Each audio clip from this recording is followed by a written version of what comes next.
So welcome back to the channel, everybody. This is John with SwingFit. So in today's video, we have a cool head-to-head comparison for you where we're going to take a look at the brand new Mizuno T22 Denim Copper Wedge. And this thing has been out for several weeks and there's already a ton of content floating around out on YouTube. And heck, there's a lot of people even saying that this just might be Mizuno's best wedge they've ever created to date. So if you happen to be on the fence or if you actually laid eyes on one of these and been thinking about putting one of them in your bag, then today's a great day because not only am I going to speak about this from a club fitting perspective to help you understand how this thing stacks up to the previous model, but I'm also going to be able to offer you a first-person point of view because I have a Mizuno T20 5408 wedge. In fact, I even go as far to say that this has been my most favorite wedge I've ever owned or played. In order for me to actually replace it with something else, I mean, this thing has just got to beat its pants off. And, we're going to take a look at it from, a numbers perspective, looks, feels,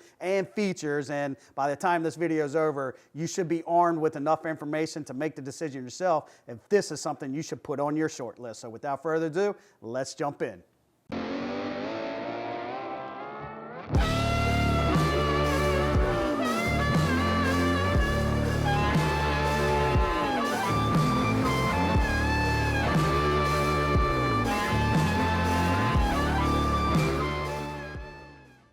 So before we dive into today's topic and start hitting some shots, I do want to take a quick second to welcome any new viewers to the channel. So if you're interested in learning a little bit more about the club fitting process and really just gain a better understanding of why and how club fitters do what they do day in and day out in order to help their customers change the shot outcome to enjoy the game a little bit better, then I promise you, you're in the right place. And all you got to do is consider hitting that subscribe button below and turn on that bell so that way you receive an alert anytime we drop our new content. So now let's take a look at the build specs of the two wedges that we're going to be working with this evening because it's very important that these things match up one for one, especially since this is a wedge that's potentially going to be replacing my gamer. And I do consider myself to be more of a field player and, I got to have the exact same shaft, same grip, same everything. And if one thing is out of place, then I'm likely going to swing the club a little bit differently. So I don't want any of those major variables. So here are the build specs side by side. And as you can see,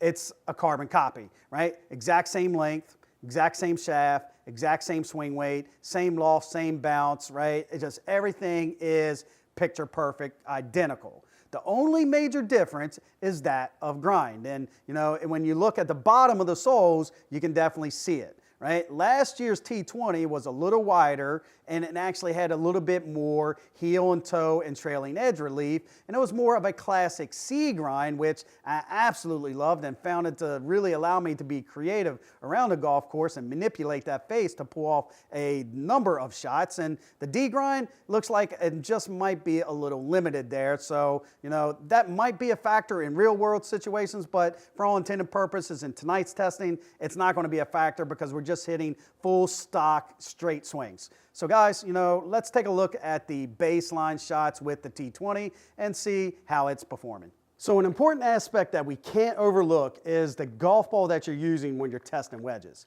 right? It is definitely paramount that you use a good tour quality ball. If not, then you're likely going to skew your numbers, or the numbers just isn't going to be as accurate, especially if you prefer a certain golf ball over another. And for tonight's testing, we're going to be using the TaylorMade TP5s. And for every single time we swap out a golf club, I'm going to actually put them down a brand new golf ball. So this way, it's not a variable that we need to take in consideration. So let's set this down and hit a series of shots. And we're going to hit about 10 to 15 shots with every single option.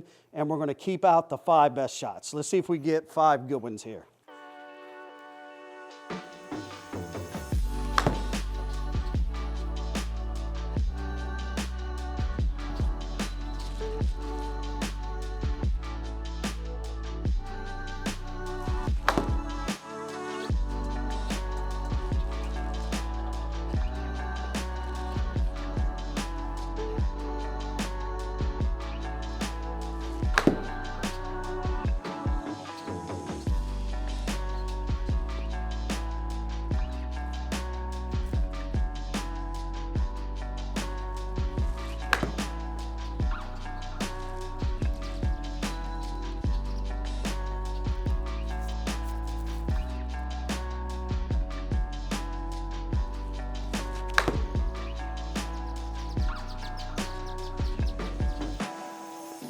So I did take a look at the numbers, and we do got 5 good shots to work with, but before we do start peeling back the numbers, we're gonna actually go ahead and hit the second series of shots with the T22.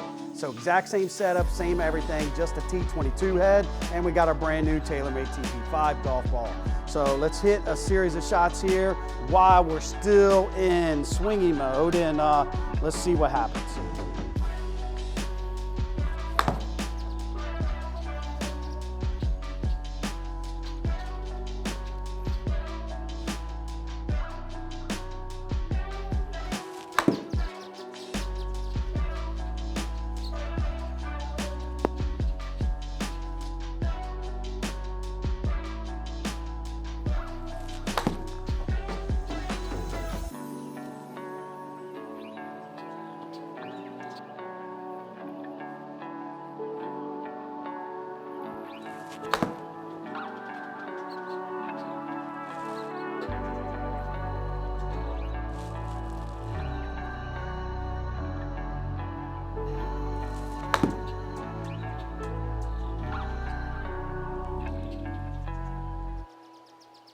Now, first impressions after hitting those series of shots back to back is that from the looks and the top down, this one gets an A+.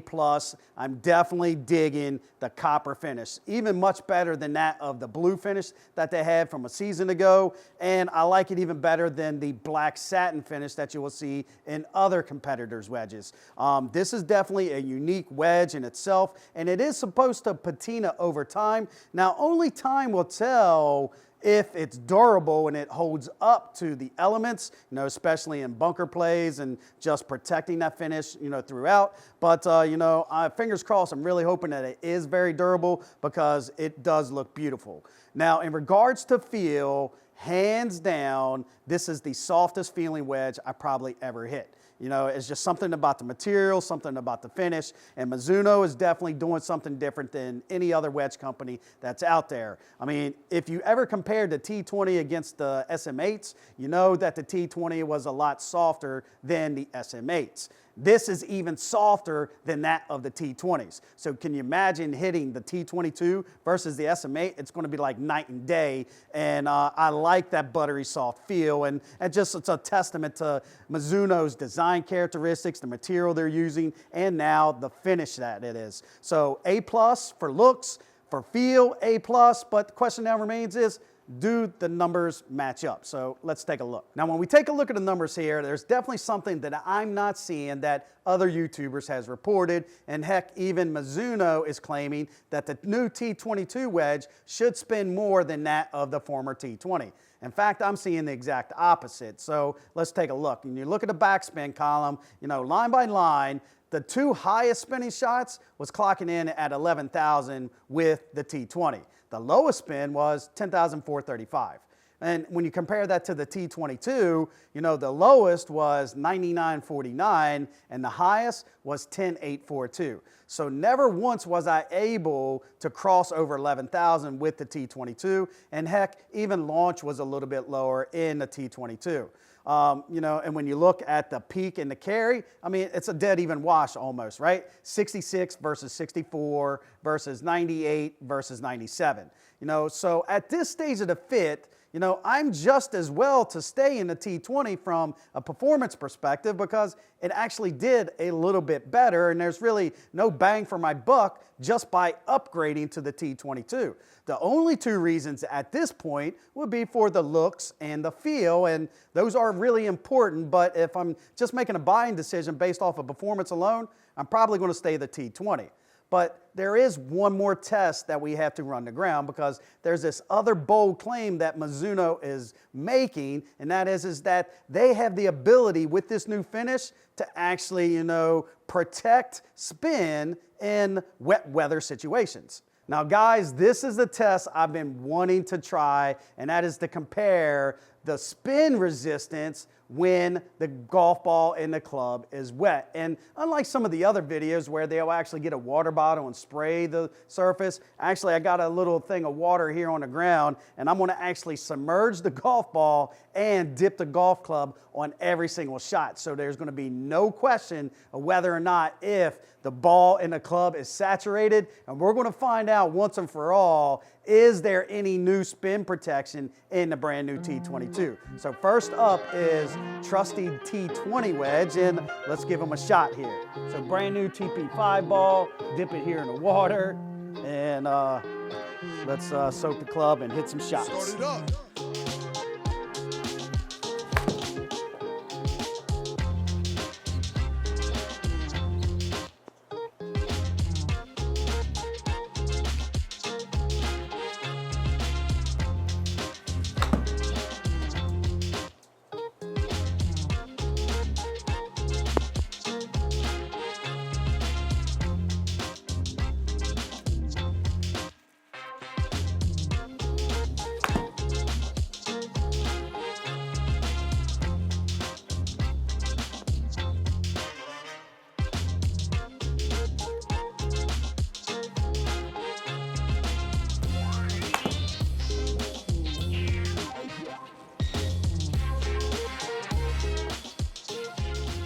So just like before, we're gonna jump straight into the T22 testing to test its wet weather protection. And what I will share with you is that if you didn't tell, the ball was definitely launching higher, and it was actually dead falling right at the bottom of the screen, because I was actually hitting it almost to the top part of the impact screen. You know, so that was definitely indicating higher launch, and the spin was a lot lower, and we're gonna see how much lower in just a second. But before doing so, let's see how the T22 does. So wet water test number 2.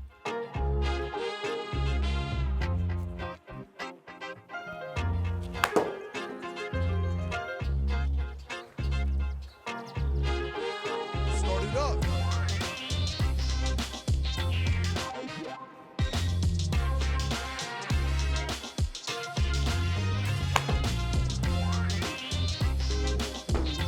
This is lit.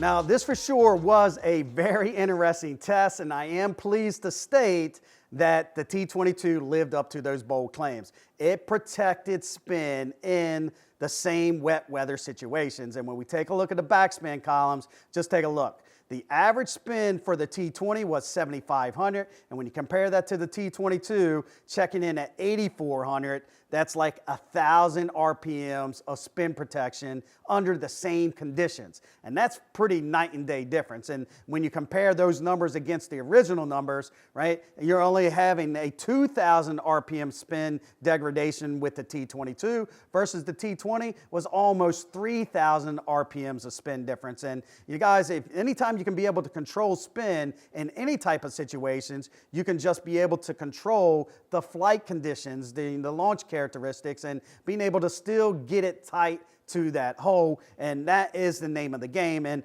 although in the first round of tests really wasn't enough for me to make the justification to go into the T22, because really the T20 was just as good and maybe just a hair better in the spin column, but in this scenario, this just might be all I need to actually tip the scale in the T22 direction. So not only did we get the A+ for looks, we got the A+ for feel, now we get the added benefit of wet weather protection. And, you know, I do like to play early morning rounds, so there's always dew on the ground, so I can definitely see this helping me out more than that of the wedge I'm currently playing. And honestly, guys, you know, that bright, shiny chrome finish is something that still kind of, you know, impacts me a little bit. And I'm thinking that the copper finish is definitely going to be the way to go. So in this scenario, I'm probably going to lean to swapping it out to the T22. And you know what the best news is? I already got it built up. So literally, I can swap this sucker out tonight.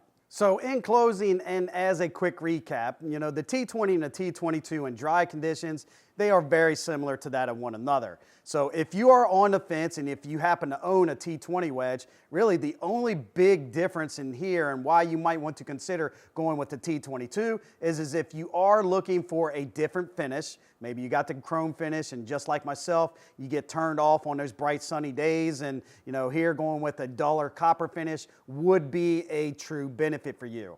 You're going to get the same type of performance out of them, and depending on your delivery conditions, you might see the exact opposite of what I seen. And definitely please take this with a grain of salt, is that just because I wasn't able to generate as much spin with the T22 as my T20 under those dry conditions doesn't necessarily mean that your results would not vary or look a little different. Because, you know, definitely if there's one thing I learned early on in the club fitting industry is that your results will vary from golfer to golfer. But in the wet weather protection, there's no disputing, right? The T22 definitely gets a leg up in this situation. So if you do play those early morning rounds, or you don't mind braving the elements and playing those wet, rainy situations, then this is the wedge without question that I think you cannot live without. So guys, if you have any questions or comments, do me a favor, just leave them in the remarks below. And until next week, don't forget to take a look at one of these videos over here, because there just might be a couple golden nuggets that can help you take your game to another level. So thanks again for watching.